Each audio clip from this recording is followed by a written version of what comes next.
Hey guys, Adam from UnBoxedIT here, back with another video, and today we're going to be taking a look at the LG 34-inch curved ultra-wide monitor. Is it better than 4K? Is curved really worth it? And is ultra-wide really breakthrough? All in the video. Let me know what you think down in the comments, and also let me know what else you'd like to see coming up in the channel. Enjoy.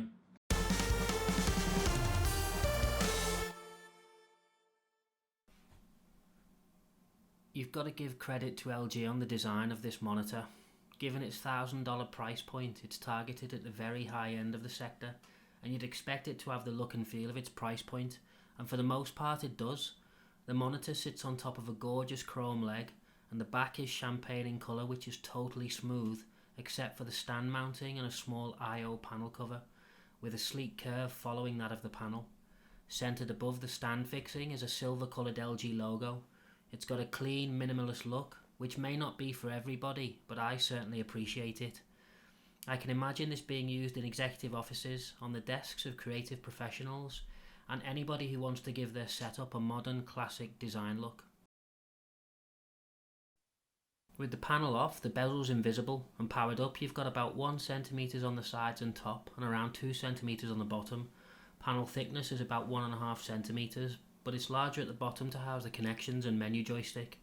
The sides are also finished in chrome to match the base, so once you've got it in position, give it a clean, it will have fingerprints on it. And one minor detail, and very Steve Jobs of me, the rounded rectangle corners are just right. Bigger or smaller would just look odd. Taking a closer look at the I/O panel behind the back, you've got power in from the supplied power brick, audio out, which is questionable use given it's behind the panel door, 2 HDMI 1.4 ports, good stuff with the included cable, 1 display port, again with an included cable, 2 Thunderbolt ports, which is great for Mac users and external storage, and finally a 2-port USB 3 hub. Now let's pause here for a second. Annoyingly, to power the hub requires a USB A to B cable. Who's got one of those lying round? Come on LG, $1,000 on a monitor. Surely you can bundle in everything we need to use its features. Cable problem aside, I've seen some complaints about the usefulness of the USB ports because they're behind the panel. I guess it depends on what they're intended for. If it's for hot swapping thumb drives, it's not going to happen. If it's a permanent home for your mouse and keyboard, could be. Ports for semi-permanent external storage, again could be. Truth is, I'll never know. I don't have the A to B cable, and after a week of use I've not needed it. One thing I was nicely surprised about was how easy it was to mount the monitor on the stand. 2 screws, a screwdriver, and a small chrome cover to hide the screws. Simple. It literally took only 45 seconds to have it ready to stand on the desk. Great job, LG.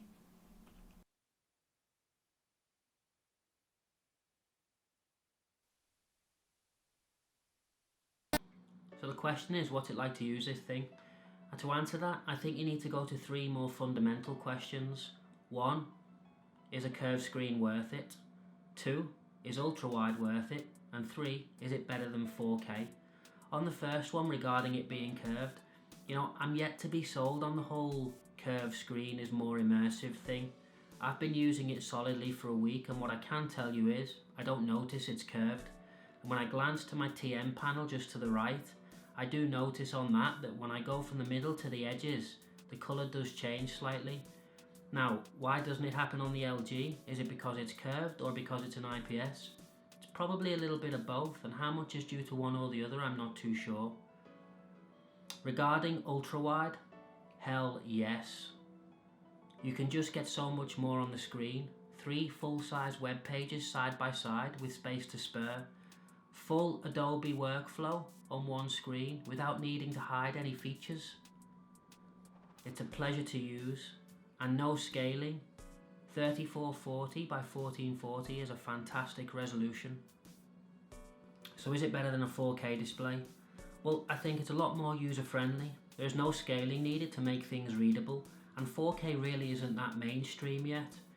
Web video, services like Netflix, they do provide 4K content, but it's usually limited and at a premium.